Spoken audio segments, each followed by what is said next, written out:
For today's video natin mga ka-Inday, ipeplex ko nga po sa inyo ang aking bagong electric scooters mga ka-Inday dito sa Saudi Arabia mga ka-Inday. Ito nga po yung mga nauuso ngayon mga ka-Inday na electric scooters na mabilis at mura mga ka-Inday na mabibili nyo lang po sa halagang 1,000 rito mga ka-Inday. So, nandito nga po tayo ngayon sa Albaik, no? May caravan po sila mga ka-Inday sa mga ka-Inday natin na naghahanap po ng manok na mabibilhan po rito sa Albaik. Dito na po kayo at may caravan po sila at sikat nga po itong pangalang Albaik dito, no? Sa buong Saudi Arabia dahil masasarap na po ang kanilang mga manok mga ka-Inday.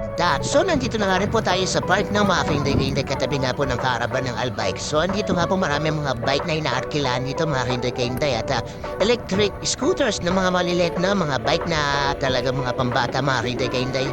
So, punta nga lang po kayo dito sa playground nila dito sa Samta mga ka-Inday. Maganda nga po rito at mag-relax at makapag-isa-isa ay sana all mga ka-Inday.